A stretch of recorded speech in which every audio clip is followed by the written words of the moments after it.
Firstly, for everybody to know, I want to say welcome and thank you for being here. My name is Stuart Schlossman. I'm president and founder of MS Views and News. And our guest tonight is Dr. Ben Thrower. And you are watching a series that we created when COVID first happened. It's called MS Views Now. All right. And yes, it is now. It is what's happening. And for tonight, we have our program tonight is Understanding the MS, Understanding Risk Factors with COVID. And we want to thank our sponsors before we get started. Our sponsors for tonight's program, we have Biogen, we have Bristol Myers Squibb, we have Genentech, and we have EMD Serono. And I want to just let you know that, again, for those that did not hear, I have about 6 pages of questions to go through during the breaks that we're going to give Dr. Thrower after he speaks. He's going to speak in 10-minute sections, and then hopefully he gets to 10 minutes. And then I will be asking a lot of the questions that we have already printed out. In addition to that, if any of you have questions to ask, on the right side of your screen, there's a box there. Please type in your questions. Please know that we will try as best we can to get to all these questions, but literally, there are hundreds of questions. And so I don't know how we'll be able to go through all of them. If it is not COVID related, it is okay. If you want to ask a question just about multiple sclerosis, you can do that as well. So let's get started. I mean, I want to let you know about Dr. Thrower. For those that don't know, I'm sure most of you do, but Dr. Ben Thrower is the medical director of the Shepherd Center in Atlanta, Georgia. And he has been there for a very long time. I mean, I've known him for 10 years, and I think he was there way before that. And I'm just going to let him get started on tonight's conversation. Okay, Dr. Thrower. Thank you, Stuart, and thank you to the sponsors as well. Thank you to everyone who's joining in this evening. So obviously, we're living through some very interesting times, and COVID-19 is on everyone's mind. What I wanted to do in the first section is maybe just take a few minutes and talk about kind of the national picture of where we're at with COVID-19. And in the second section, we'll switch over and talk about MS specifically and sort of where we're at. So I'm going to cheat a little bit. I've got some notes kind of fresh off the press of where we're at today with national COVID numbers. So, the most recent numbers are that we are at 2.96 million cases of COVID in the United States. There have been 123,826 deaths, unfortunately, and what that equates to is about a mortality rate of around 4%. We're going to see how that compares to the MS world in the second section. As many of you are aware, nationally, the number of cases are really shooting up, and most of those increased cases are primarily in the Sun Belt, in Florida, Texas, Arizona, Georgia to a certain degree. And to give you some frame of reference of kind of what that looks like in terms of new cases, in April of this year, 2020, we were seeing at the height about 26,000 new cases per day, which is a lot. As of right now, we're seeing 51,000 new cases per day, so twice what we were seeing at the peak in April. In terms of hospitalizations, those are also trending upwards. At the peak, we were seeing about 60,000 people hospitalized on a given day back in April. We're currently at 41,700 people hospitalized on an average day, and that number does appear to be going upwards. For some good news, the good news is that the death rate seems to still be staying low. At its peak, we were seeing about 2,700 deaths per day. As of yesterday, July 7th, there were 900 deaths for that day. So the death rate is low and trending downwards. And one of the questions that comes up is why is that? So if the case numbers are going up, the hospitalizations are trending upwards. Why is it? Or why are we not seeing a corresponding increase, fortunately, in the death rate? There may be several factors at play here. It may be that our numbers are lagging. Maybe we've just not been watching long enough. Maybe in 2 weeks we are going to see the death rate go up. I hope that's not the case. It may be that we are seeing COVID affecting a younger, healthier population who, while they may get sick and they may end up in the hospital, they're less likely to die from it. I do think that that's part of the equation. It may be that we're getting better at treating and recognizing the complications of COVID so that we're going to decrease the mortality rate just by better treatments. I think that that's very possible as well. Some other sort of numbers, if you're a statistician. So in April, we were averaging about 0.1 deaths per case. So if you look at that, 61,000 new cases. I'm sorry, 41,000 new cases back in April. I'm sorry, 60,000 at the peak versus the death rate. It equated to about 0.1 deaths per case. Right now, we're at 0.01, so a tenth of that number. So again, the death rate per case does seem to be staying low, and hopefully that trend will continue. Some of the other couple points I just want to touch on briefly. Testing, there's sometimes confusion about what testing there is available for COVID. There are two ways we can think about testing. There's the antigen test, or testing to see if you actively have the virus. That's when you go in and you get the swab up your nose. Some people have equated it to a brain biopsy, so that they're going to see if you are actively infected. And then there's the antibody test. The antibody test is hopefully to determine whether you've been infected in the past. The antibody test is giving us some very curious numbers. So right now in the state of Georgia, and I think the numbers are fairly similar across the country, the percentage of people who've been tested for antibodies who are positive is about 6%. That's very, very low. And one of the questions that comes up is, why is that? Does it mean that people are not developing antibodies? So there are two parts of the human immune response. There's the humoral immune response, which is the part of your immune response that makes antibodies, and there's the cellular immune response, the T cell driven sort of immune response. There are virologists and infectious disease specialists who believe that some people are not mounting much of an antibody response. They're really making more of just this cellular response. That may be what's driving this thing called the cytokine storm that is getting so many people sick or even killing people. The lack of antibodies in a large number of the population has big implications. We don't have great ways to test for cellular immunity. So if some people are immune through the cellular mechanisms, it's going to be hard to know who those people are. It may also have implications for antibody or for vaccine development in the future, because most vaccines tend to work by producing antibodies. And if this is not a virus, or if individuals out there are not humans who tend to make an antibody response to this virus, it may have implications for future vaccines. So that's kind of a snapshot of where we're at right now.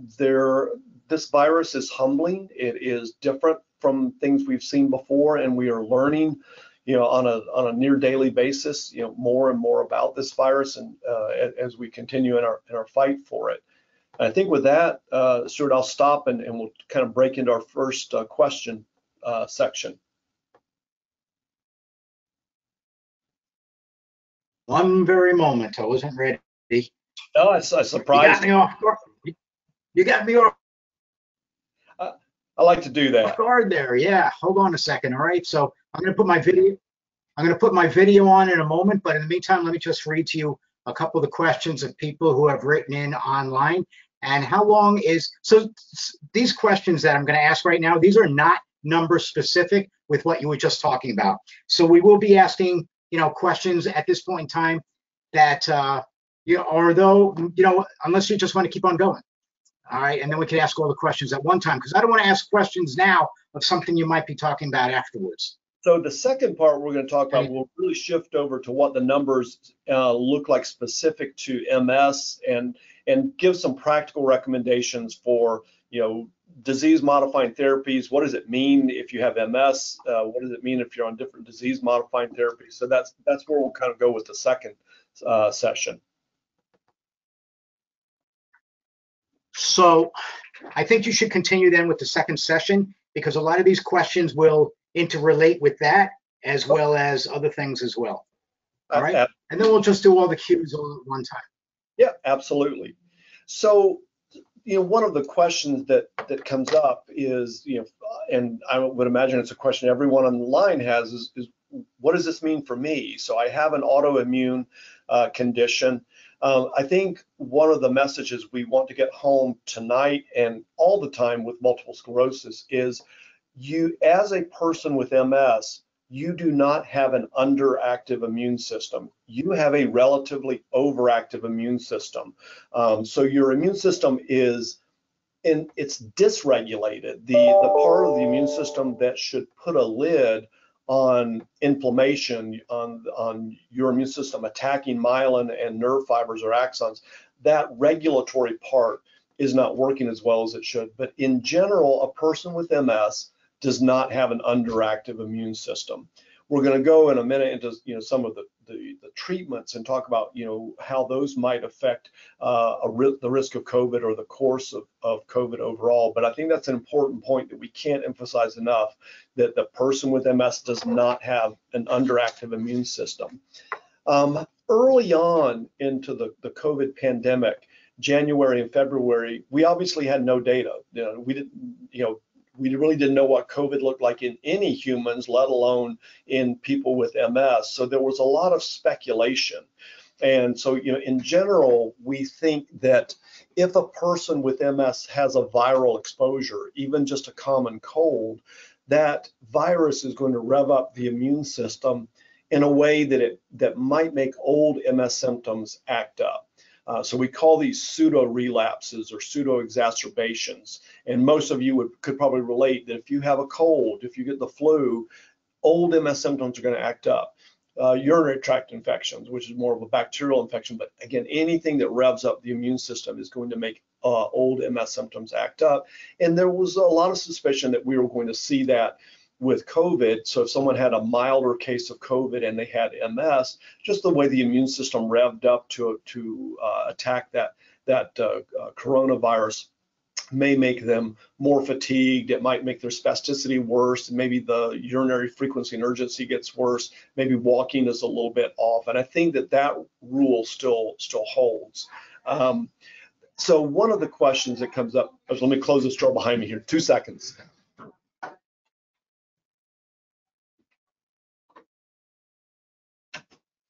Sorry about that. We had some noise in the background. One of the sort of questions that comes up is, where can I find data and information on COVID and multiple sclerosis? So there is a registry out there, a national registry called COVID-MS, COVID-MS, and you can look that up. You can go online and look at the data. It is self-reported, so people with multiple sclerosis who have contracted COVID are putting their information in there, but they're doing it sometimes with the help of their healthcare providers. There are studies coming out of Europe. We've had data reported from Italy, from France. The French data just came out yesterday. So there is a huge effort on the part of multiple organizations to get this information out there and to give us some guidance.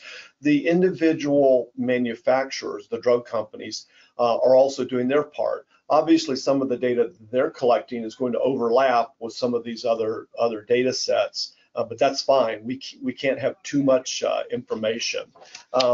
So in regards to this COVID-MS data set, as of this afternoon, when I took a look, there are 364 total individuals in the data set. So what is the likelihood that in this data set that a person would die from COVID? It was 6% in this data set. That compares to 4% in the national data. Overall, I don't think that there's a significant difference in mortality.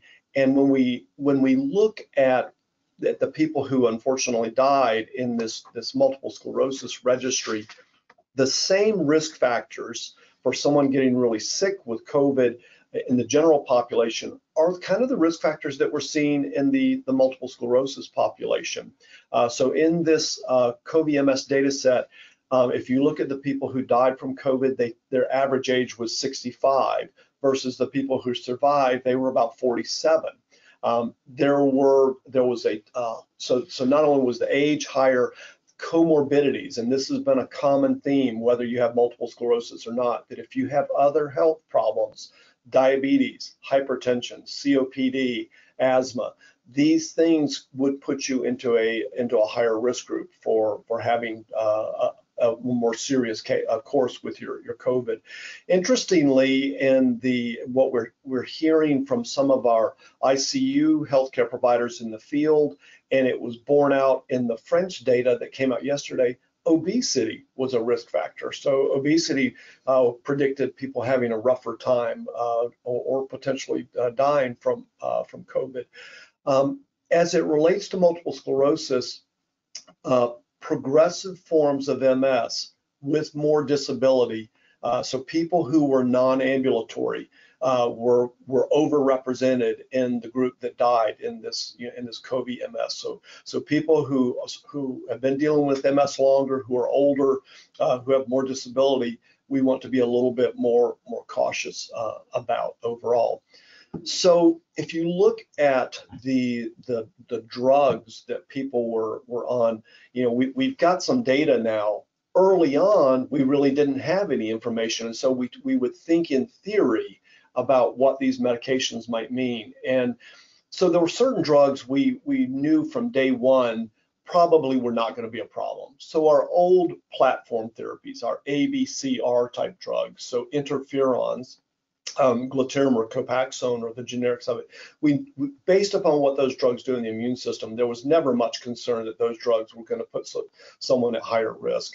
There was some interesting thoughts, and it's still, the research is ongoing still, looking at interferons. So when we think about beta interferons that we use in multiple sclerosis, well, there's a sister class of drugs called alpha interferons, and alpha interferons are used sometimes to treat viral problems like active hepatitis.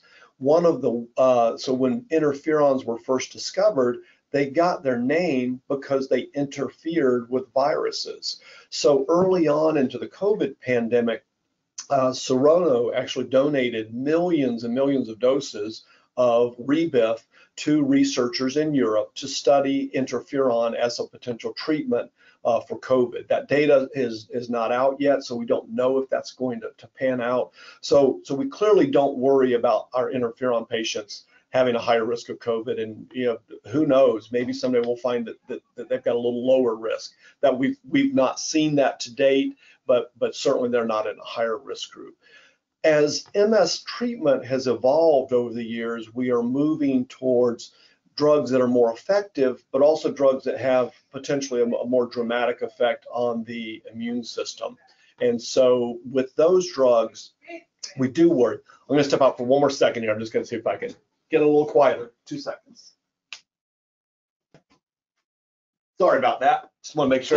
Just so you know, it's not that bad. Okay. So at home, I was going to have the dog barking. So we've kind of moved, from therapies that like the interferons and glutarin that we really wouldn't worry about, to therapies that maybe have a more dramatic effect on the immune system. So early on, there was thought that maybe these drugs that are have more dramatic effects in the immune system, could they actually have a dual effect on COVID? Could they, in theory, put someone at more risk for picking up the virus, but because of their immune effect, could they actually protect people from the cytokine storm if they were hospitalized or more sick? I would say in the real world, based upon the COVID-MS data, based upon the European data, based upon data that we're getting from all the different drug manufacturers, it doesn't look like we're seeing much of that effect either way, good or bad. So what's the take-home message, ultimately, that we give people with MS?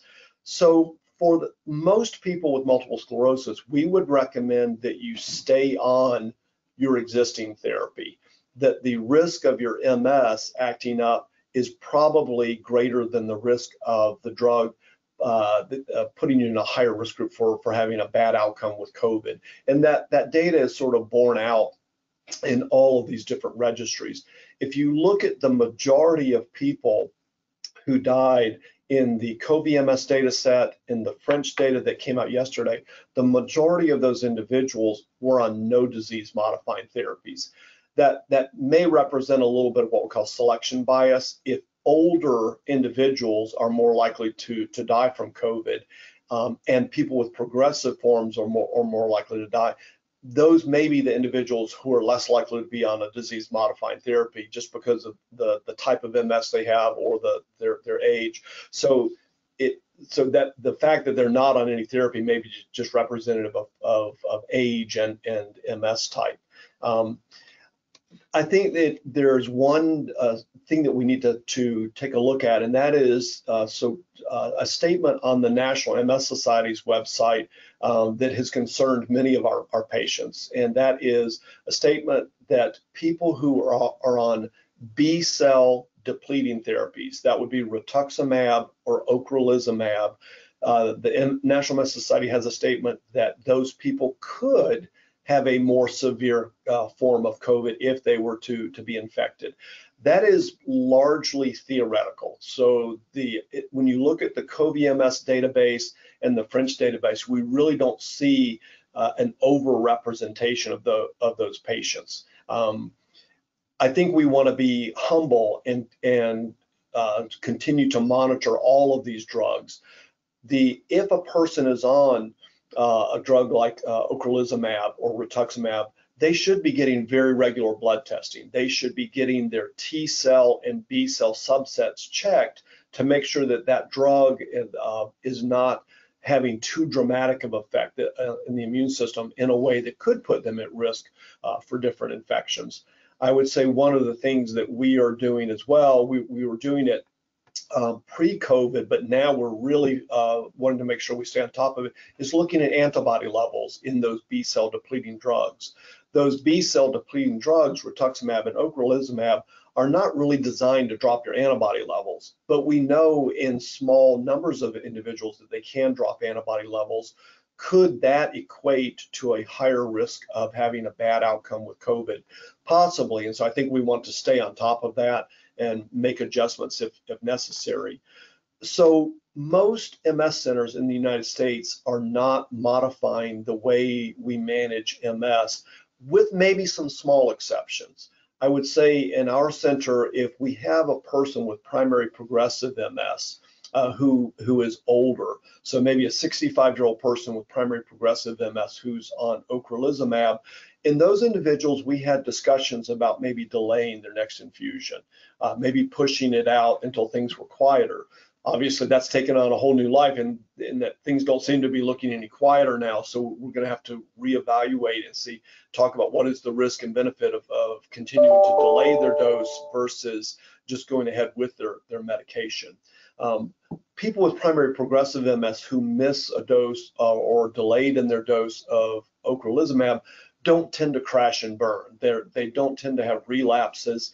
And so maybe in that older individual, the risk-benefit ratio is different than say a 25-year-old with aggressive relapsing remitting MS who might be at risk for a relapse or new lesions on MRI if we were to delay that dose. So this is still a work in progress. We are monitoring individuals very closely.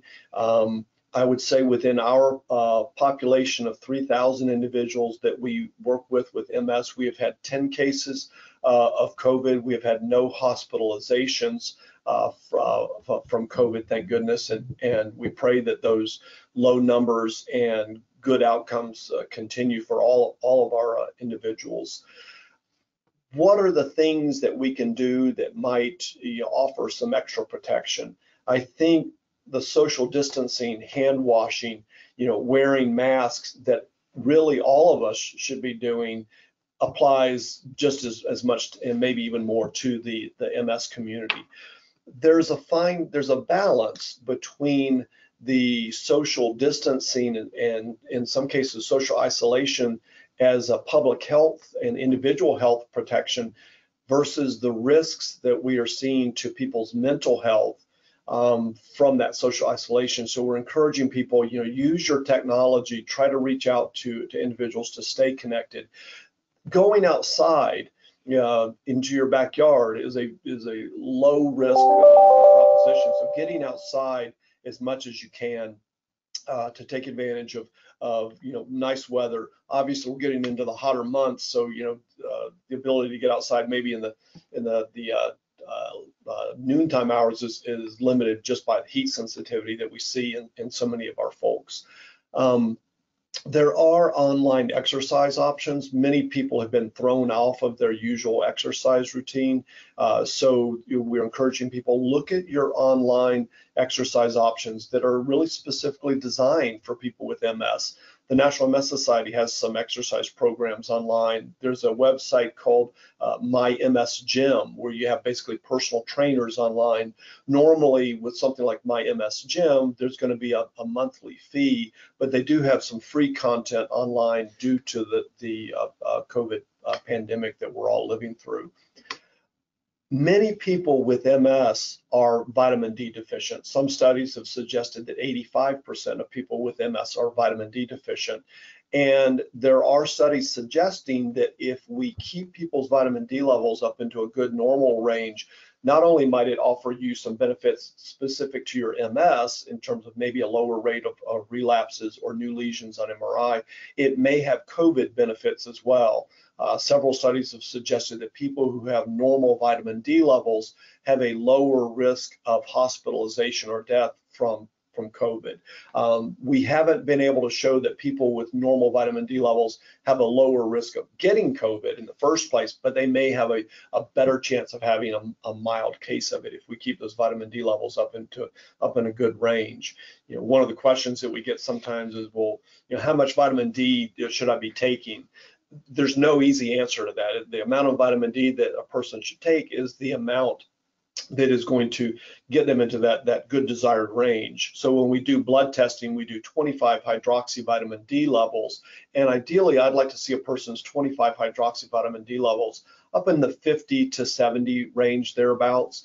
And how much daily vitamin D or once a week of a big dose it's going to take to get that person there is going to vary from individual to individual. Vitamin D, as most of you know, is one of the fat-soluble vitamins, so A, D, E, and K. We can't just willy-nilly megadose with vitamin D without some potential health risk. So you don't want to take, in general, probably more than about 4,000 units a day without having blood testing and some guidance from your healthcare provider. When we think about what's on the horizon, I think the next big question that's going to come up for the MS community is going to be if and when we get a vaccine, is that safe for a person with MS? And we're really not going to know until that vaccine comes out and we see how immunogenic it is. So most vaccines are safe for people with MS. For instance, the seasonal influenza vaccine has been shown to be safe for people with MS. There are a handful of vaccines, and they tend to be kind of some strange vaccines, things for like yellow fever or Japanese encephalitis, that generate a big immune response. And those vaccines have been shown to actually put people with MS at risk for a relapse. So we generally don't want people with MS to get yellow fever or Japanese encephalitis.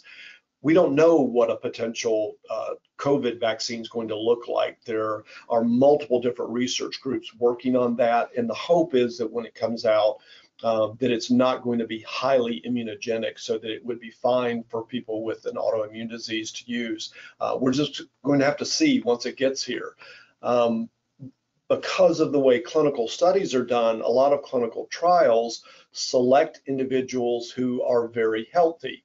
And so many clinical trials in vaccines exclude people with things like MS. So we may not have a big data set based upon the clinical studies of people with MS. So it may be back to looking at the theory of how this drug would work in a person with MS based upon how immunogenic, what kind of immune response it generates. The success of that vaccine for all of us is going to go back to what kind of immune response are we generating as humans if if a lot of humans are not generating big antibody responses, does that present a problem for the success of future vaccines? And with that, so is that a good time to take a break and throw some questions? That is a great time because first off, thank you. I mean, you answered so many questions. I'm going through the list here and I'm saying, wow, we're already done. That's great. Thank you very much for that. Okay, so Doctor, I want to begin with this question first because we hear this so often, people not realizing with multiple sclerosis that their immune system is overactive versus underactive. Can you please tell the community about this? Yeah, so again, that is a hugely important point. And so again, people with MS do not have an underactive immune system. So people with MS are not with MS by itself are not at risk for, say, opportunistic infections. In some ways, if you could say that clinically, untreated MS is almost the exact opposite of someone who's immunocompromised from, say, HIV. The person with MS has an immune system that is in an inappropriate attack mode. It is revved up. I would bet if you talk to a lot of people online, you would find that some people would say, before my MS was diagnosed, there was this curious thing that if a cold was going through my family, I was the last person to get it, or maybe I didn't get it. And I think that's very real, that people with MS tend to have an immune system that's a little bit revved up. The key with MS therapy is, we want to take care of the part of the immune system that's overactive and is in attack mode, but leave everything else alone so that we're not putting the person at risk for infections or compromising their immune system. Okay, thank you for that. Listen, everybody out there, I apologize if you're seeing me in a stuck mode or like my timing is off or if I'm a little blurry or something, but evidently my server is having a little issues down here today. We are having some lightning storms in the area and that could be affecting this as well. Okay, so I'm sorry for that. Going forward, again, my name is Stuart Schlossman, MS Views and News. This is, as you can see the sign behind me, an MS Views and News program. So going forward, Doctor, so one of the other main questions that we have here is going back to the medications. I know you listed this before, but specifically, so many people are asking about Ocrevus again, and I know you said something about it, but if you can just bring it up again briefly, because this is also being asked on the board right now, so they may not have heard you. So with Ocrevus, I would carve out one small group of individuals, and that would be the older individuals, 65 and up, with primary progressive MS. Maybe we want to have conversations with those individuals about delaying their infusions. Outside of that, for the majority of people who are on Ocrevus who have relapsing remitting forms of MS and are under 65, my advice would be to continue on with your medication. And we're not alone in that. Cleveland Clinic has the same sort of thought on that when we think about the risk of Ocrevus in terms of increasing your risk of contracting COVID or getting it, we're just not seeing that in the database. And again, with all due respect to the National MS Society, I know they've got that on their website, and I respect where they're coming from, but that was largely based upon the theory of how Ocrevus works in depleting B cells and how that could compromise a person's immune system. I do think you want to stay up on getting your laboratory testing done. When we do lab testing with Ocrevus, we're looking at your total white blood cell count, your total lymphocyte count. We break those lymphocytes down. We know your CD19 or CD20 cells are going to be low on Ocrevus. That's the way the drug works. Your T cell subsets, your CD4 and CD8 subsets should not be low when you're on Ocrevus. And so if they are, maybe we need to make adjustments in your dose or delay the dose. So my general rule with Ocrevus is we are not stopping the drug, we're not delaying the drug for people with relapsing remitting forms of MS, but we're coupling that with very proactive laboratory monitoring of people's immune systems and listening to their clinical history. If someone comes in and says, pre-COVID, I was having a ton of upper respiratory infections on Ocrevus. Well, we probably should have dealt with that before COVID came up. So that could be a clinical indicator that that individual's immune system is not where we want it to be, and maybe we need to back off on the dose or put some more time in between doses. All right. Are there any other MS medications that fall into a risk factor for people with COVID? I mean, not with COVID, but to prevent them from, getting COVID, or just in general? Yeah, so along with Ocrevus, we always throw in rituximab or Rituxan. So that is the kind of the sister medicine. It is both Ocrevus and Rituxan are anti-CD20 monoclonal antibodies. There's a subtle difference in mechanism of action, but in terms of what they do to your immune system, they're almost identical. So what applies to rituximab really applies to Ocrevus. And now we are starting to see some insurance companies ask for people to be on a generic form of Rituxan called Truxima. And so that's one that people may start hearing about. So Truxima is just generic Rituxan. It's an anti-CD20 monoclonal antibody. So again, what applies to one of those in terms of immune function kind of applies to all of them. In terms of other drugs that have more potent effects on the immune system, alemtuzumab would be one that we need to at least have conversations with individuals. Tysabri is an interesting one. Tysabri is a hugely effective MS therapy, but it's a very focused MS therapy. So it's binding to these receptors on white blood cells and not letting them cross the blood-brain barrier. And really, we've not seen anything in the real world that would suggest that Tysabri has any effect on increasing your risk of COVID or increasing your risk of having a bad outcome with COVID. So I would say personally for me, I put Tysabri into the camp of I really don't worry about my Tysabri patients. Now Tysabri, you do have, so while we might not worry about it immunologically, you do have the logistics of being on Tysabri and that you've got to go somewhere every month thereabouts to get your Tysabri dose. Early on in this COVID experience, we had some individuals call on Tysabri call in and say, listen, I'm really nervous about being out and about. Can I miss my Tysabri infusion? And the answer is yes, you can miss a Tysabri infusion. We don't want you to miss more than that. We know that if you miss 3 Tysabri infusions, and this is from prior research, you have about a 45% chance of a relapse or new lesion on MRI or both. And those can be really significant relapses. So we gave people a pass on if they really felt uncomfortable on missing 1 Tysabri, but we didn't want them to miss more than that. Tecfidera, dimethylfumaric acid, if it's doing what it's supposed to do, it really should not have immunosuppressant properties. Occasionally, we do see people dropping their lymphocytes with Tecfidera, so it's really important that those individuals are keeping up with their lab monitoring. Your SP1 modulators, so Gilenya, Mayzent, and the recently approved Zeposia, they sequester lymphocytes, so they lock them up in the lymph nodes. So they're not killing them, so the people on those drugs really should not be immunocompromised. But again, obviously, if you were having an increase in any type of infections on one of those drugs, let your healthcare provider team know about it. Okay, great. Thank you for that. Now, I just want to remind you, we have over 100 questions.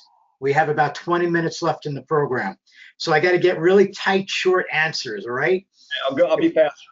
If we can answer yes or no, great. That's right. Okay. A person wants to know, am I protected by my immune system being active all the time? In with what you were saying earlier. Probably not. So in theory, yes, but I wouldn't count on it with COVID. Wear your mask, social distance, wash your hands. Having multiple sclerosis, should we isolate even more than others? Probably not. Do what you're comfortable with, but again, in general, your risk of COVID is not any higher than the general population, is the take-home message. And is it safe to visit elder parents, 80 plus? Oh, tough question. And when we get into the specifics of those, it's going to be, we can't give absolutes on that. And it's a balance of what risk you're willing to take, what risk your relatives are willing to take, and how much is the social distancing affecting your mental health overall. We have people very depressed right now from not being able to see relatives. And so, I will say that there was a study, on the Wall Street Journal, posted it on Sunday, I believe, that looked at transmission amongst family members, and it was much lower than what most people think. So if you look at spouses within the same household where one spouse has COVID, the chances of the other spouse getting it was 20%. I would have thought it would have been much higher. So let's assume that it's 20% risk of you being in close proximity with a family member. Is that risk worth it to you? I would say if you do go visit elderly people, wear your mask, have them wear a mask, just to put another layer of protection on board. Okay, this question that I'm about to ask is not on here now, but because I heard it on the news today and they're worried about what's coming up for the fall, when people are returning indoors, I've heard that they might ask people, with regard to what you were just saying, to be wearing masks indoors. So that way, if anybody's asymptomatic in your home with your children or as parents that are going out to work and coming back, do you have any opinion on that, please? So I don't think we can wear masks too much. They're not fun. It's hot, they're uncomfortable, but at the end of the day, a ventilator is a lot more uncomfortable than a mask is. Yep. So, if you're indoors, so our rule here at Shepherd Center, unless I'm in my office by myself, if I'm out with other people, I wear a mask. And so the masks you have on there are cloth masks or surgical masks. You're wearing those to protect other people. Those masks are not protecting you from getting COVID. If you put on an N95 or a KN95 mask, then you may be getting two-way protection. You may be protecting yourself and other individuals. You do have to be aware that some of those N95 masks that have the valve here, some of those masks blow out bad air. So in some ways you could say that's a really rude thing to do. You're saying, the heck with you, I'm going to protect myself, but I'm going to blow bad air out on you. So be aware of what kind of N95 or KN95 mask you're wearing. I tell people about that all the time with that air valve in the front. Put something over it. Some people tell me they're using tape over them, just to keep everything embedded inside. So, yep, absolutely. Okay, going forward, what are major risks that people should look out for in general? So we know that the transmission of COVID is much more likely in proximity closer than 6 feet. More than 15 minutes exposure, no mask on, indoors, poor ventilation, poor circulation.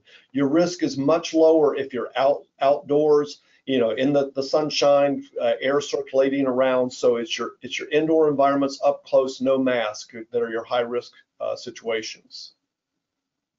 Speaking about being outdoors, if people are near a crowd, should they try to remain upwind or downwind? I mean, in theory, you want to be upwind, but who knows? I think if you're in a big crowd of people and you have let's say a choir, people are singing, they're probably putting out a fair amount of those large droplets that we're so nervous about.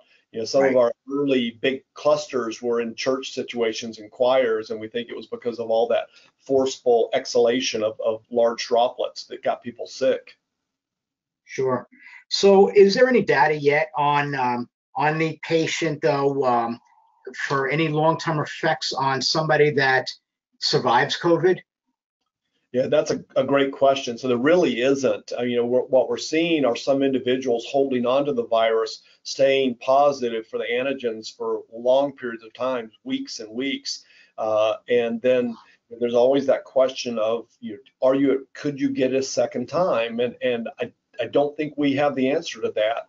If people's antibodies are not persisting, and if that person doesn't have cellular immunity, in theory, yes, someone could get it again. I would say if we're always looking for good news also, and it does seem that the virus may be mutating into a form that is more transmissible or contagious, but maybe less virulent. So maybe more people are going to get it, but maybe it's going to not make people as sick. I like to think from an evolutionary standpoint that it's in the virus's best interest to not kill us if it wants to stick around. The more virulent it is, the less likely it is that it can stick around in a system. So maybe it eventually becomes something that blends into the background. There's always going to be there, like the common cold, like so many other coronaviruses, and it hopefully eventually becomes maybe more of a nuisance than a pandemic at some point. Maybe that could be wishful thinking on my part, but maybe nature will turn out to be on our side. Maybe, hopefully. Are there any updates from any of the companies that are producing vaccines at the current time, or trying to produce or come up with a vaccine, I should say? To my knowledge, there are 172 companies that have vaccines in phase 2 or 3 production. I've not seen any updates on those. I know there was some early data that came out of Emory was doing a vaccine, and they showed that it did generate antibodies. So that was good news. I haven't seen anything since then, because again, we're going to need to know, do those antibodies stick around? By definition, when these vaccines come out, if we're pushing to get these things quickly, we're not going to have 5-year, 10-year safety data on these things. So all of us are going to have to, again, make that risk-benefit decision for ourselves. Sure.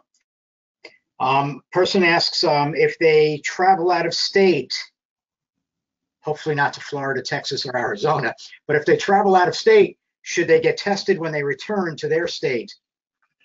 I don't think we can over-test, and so I think that I would be pretty liberal with the testing. It may help give you guidance on how who you should be around, who should be exposed to. Obviously, there are an awful lot of asymptomatic individuals out there with the virus. So I would say if you can think of a situation where that question comes into your mind, should I get tested? If you have the opportunity, the means to do it, I don't think it hurts anything to get tested. Okay, except to back you sign the Q-tip up the brain. Other than that, right. A person writes that he or she is a music teacher, concerned about returning to school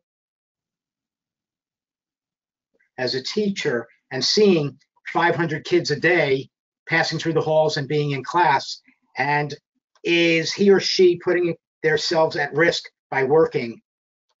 Well, what do you think? All of the school districts across the nation are struggling with that very question. So on the kid end, it does look like children for the most part are at lower risk for picking up the virus and are at lower risk for getting sick with it if they do. Now, there are exceptions. There is this multi-organ failure syndrome that we're seeing in children that can be fatal, but it fortunately is pretty rare. So kids don't appear to be at high risk.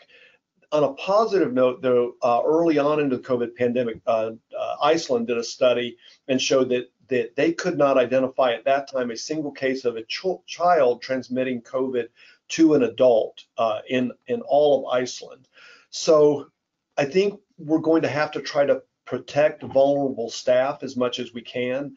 I think children, the American Academy of Pediatrics came out last week and said they encouraged the schools to reopen because of the social impacts that we're seeing to kids being isolated. I think we're going to have to balance that out with the need to protect vulnerable staff members. If I was a teacher and I'm 65 years old and I have other health problems and I have the opportunity to work from home, I would probably take it if I could. If I'm a choir teacher in school, I might discourage the kids from singing in large groups, again, because that's that forceful expulsion of large droplets. The school experience is going to tell us a lot, and I don't think we have all the answers yet for it, but we're about to embark upon a grand experiment. Great, thank you for that. A person wants to know if having MS, being on a disease-modifying treatment, when a vaccine does become available, knowing that we've always been told in the past that we should only take a dead vaccine for something, what happens if they only have a live version? We're going to have to, so it's not so much that it's just live, it's going to be how much of an immune response it generates. So if it were a live vaccine that doesn't generate a big angry immune response, for instance, some of the shingles vaccines, are live viruses, but they don't generate a big angry immune response. So those are safe for people with MS. We're just going to have to see what it looks like and get a sense of how big of an immune response it generates. That is the next in the road for people with MS, I think, is that vaccine discussion. Okay. A person wants to know about the antibody level check for folks on DMTs. Can you explain that a little bit more, please, briefly? So we check IgG and Ocrevus and rituximab. So your B cells make antibodies. So we can check those antibodies. They should not be depressed in a person on Ocrevus or Rituxan, but we know that it happens occasionally in about 6% of patients. So we can check that with a simple blood test. Okay, great. Thank you. It seems a steroid helps hospitalized patients. Is that due to its immunosuppression? So what's getting people sick with COVID is that cytokine storm or that overactive immune response. So that may be what the steroids are working on, is toning down the immune response and helping save organs. It's not the virus that's killing people, it's the immune system's reaction to the virus that is getting people in trouble. All right, people want to know about swimming in open pools. Community pools, should they or should they not be swimming in those community pools? If you can socially distance, and let's say you're not shoulder to shoulder in a water aerobics class, I think if you can stay 6 feet or more apart, I think that it's probably okay. I think it's on the lower end of the spectrum. You just got to think about safety, getting in and out of the pool. Wear your mask in and out. In the locker room, changing if you can, and just be as safe on both ends of the pool as you can. Sure, thank you. Can taking zinc or garlic, or zinc and garlic, help to prevent against COVID? Don't know. It won't hurt other than maybe stinky breath, but I wouldn't discourage someone from doing it, but no data on it. Should I consider getting tested for COVID even if I did not think I was ever exposed or sick in any way? If you're not sick, you're not going out anywhere, you don't plan on going to a family reunion and maybe putting someone else, I wouldn't do it just because. And that's the antigen test, the nose swab. Doing the antibody test just to see if you've maybe been exposed and you didn't know about it, you can do it. I would say that the chances that it's going to be positive are very, very low. That's that 6% number. So there's a 94% chance if you do that antibody test that you're going to be negative. Okay, thank you. Are there any safety precautions we should be implementing besides mask, social distancing, washing our hands, and avoiding outdoor spaces, is what the person wrote. Yeah, I would say change that to indoor spaces. I mean, if you can go outdoors and again, put some space between you, I think there is benefit from that, just for your mental health. I think that that pretty well covers it right now. We don't know of anything else that we could do in terms of lifestyle factors that would change that equation. I messed up. I have MS and I read it wrong. They wrote and indoor spaces, not outdoor spaces. You got it. Avoiding indoor space. Sorry. No problem. Okay. Do comorbidities automatically indicate a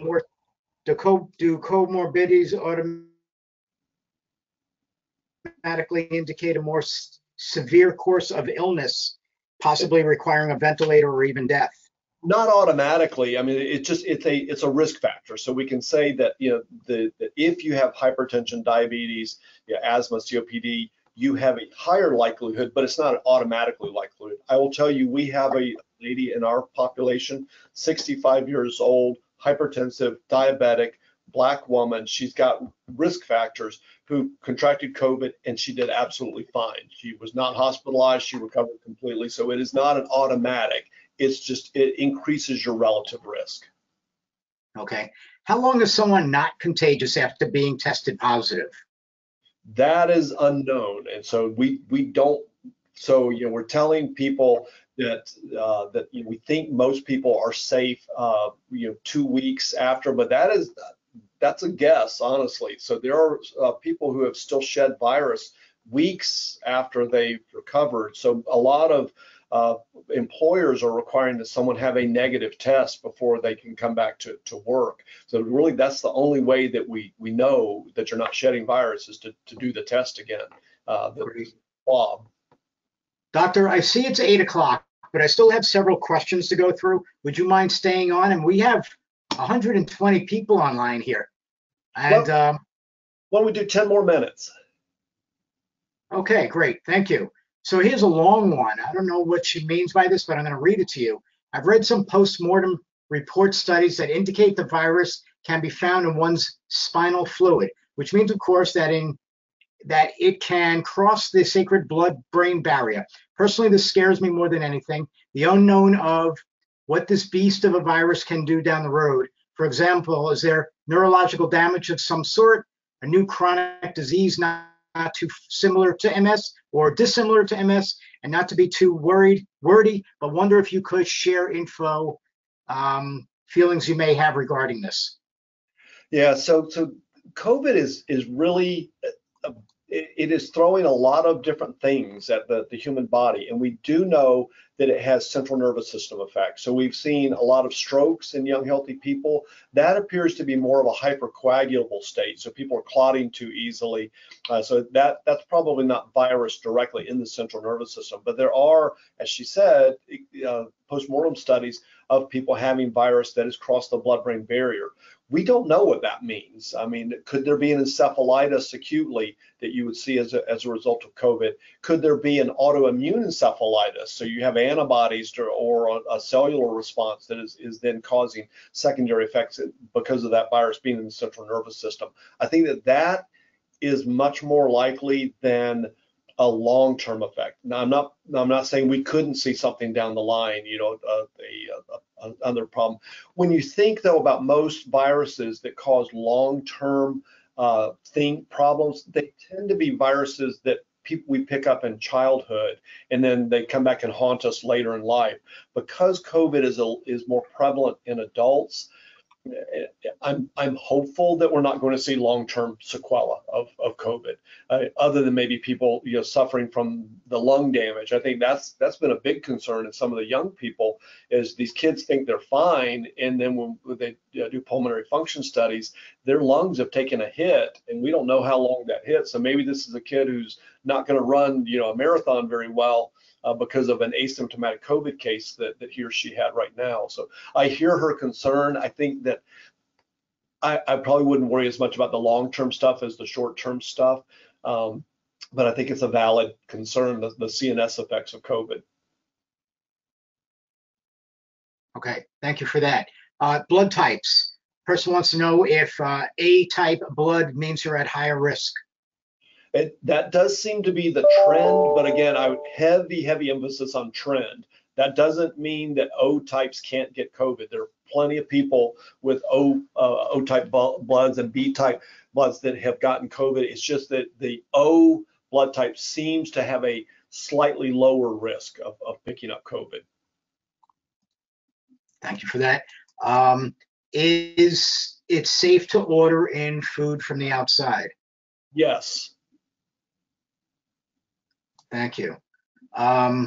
Next one, do the DMTs help MSers with regard to cytokine storms? That was the hope and the suspicion early on, and I don't think we have the final answer to that, but it's a great question. And there was a lot of hope that maybe because of the way the DMTs work, that they would dampen that. So I would say we've not seen it in real life to any significant degree, enough that we can hang our hat on it, but it's still an unanswered question. Do you have any advice for, sorry for not saying thank you, but do you have any advice for people that are being told that they have to go back to work? I would say You have MS.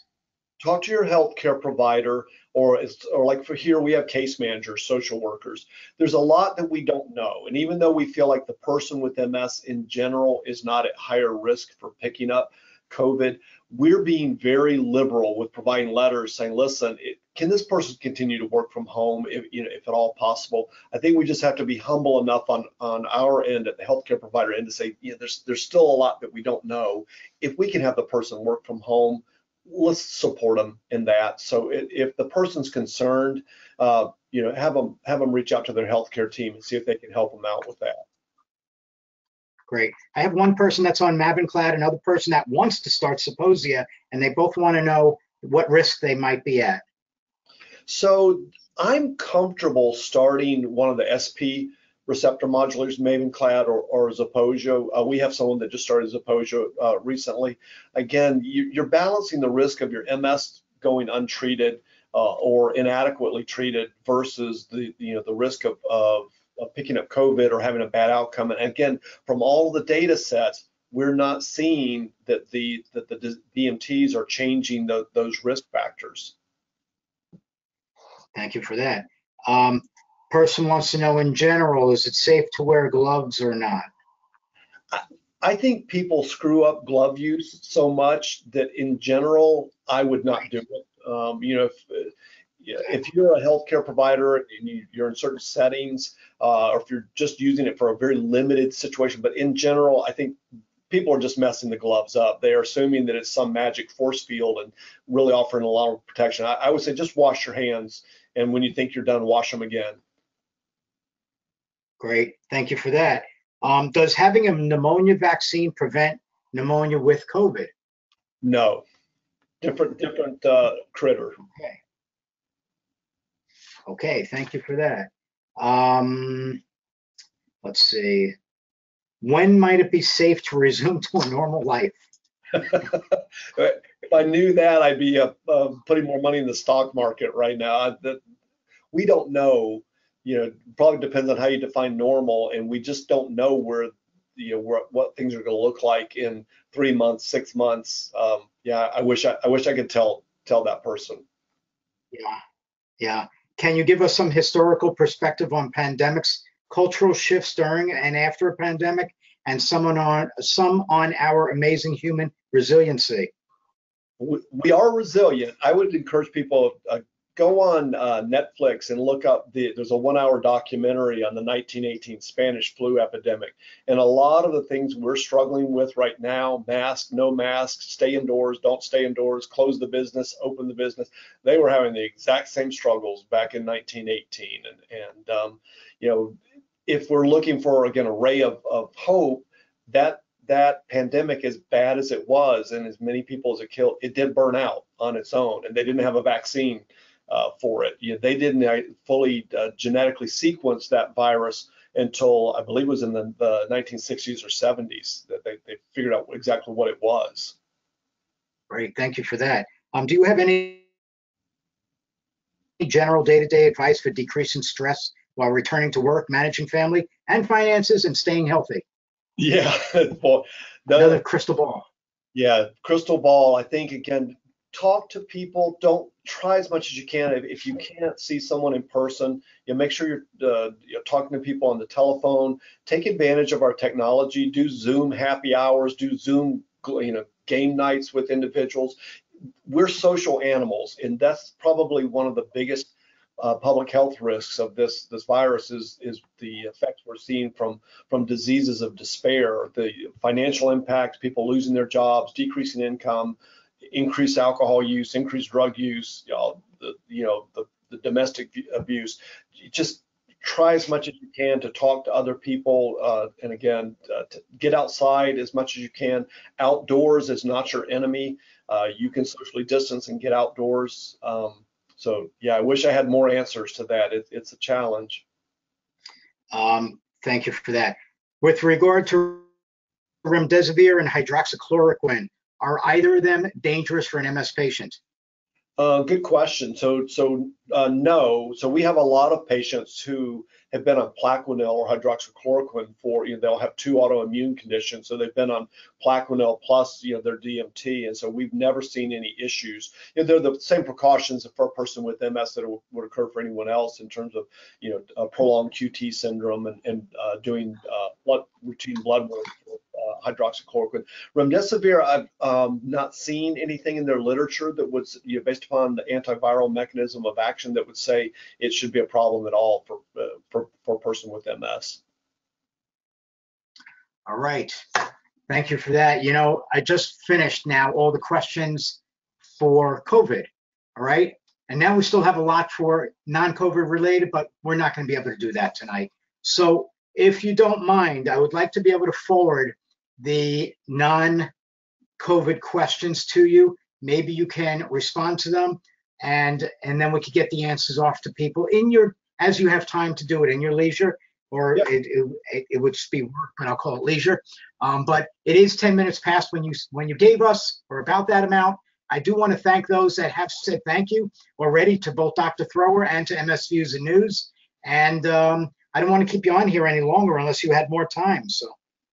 Thank you guys very much. Thank you for doing this. You always get a great turnout, and you provide great information through these programs. So all in all, we had over 120 people on here tonight, and I want to thank everybody. Again, I want to thank our sponsors who I actually listed earlier, but I don't have them all in front of me right now. And it'll be seen when this comes out in a recording, all right? It will be out in a few days on our YouTube channel. Everybody that was registered for tonight's program will get information when it is put out on our YouTube channel, so that way you could share it with family and friends. I do want to thank Dr. Thrower again for being here tonight. I want to thank you all, and please know that we have programs coming up next week, MS Neuro TV. We have again next month, we have this MS Views Now, and Dr. Boster will be on with us next month. Next week is MS Neuro TV. On July 23rd, we'll be doing a virtual event, and that was supposed to be an event happening in Indianapolis. Of course, we had to crush that today, and there's no way I'm traveling there, and neither is the rest of my team. And so we will have the doctor from that area, Dr. Mark Janicki, speaking virtually. Okay, in August, we're going to have Megan Weigel as well again, and we're just going to keep on doing this. We do this 3 or 4 times a month. We hope that you all join us and get everybody new to register with us as well. Okay, Dr. Thrower, thank you very, very much. Please tell Karen I apologize for keeping you away from home so late. All right, and have a great night. Thank you. Take care, everybody. Okay, thank you.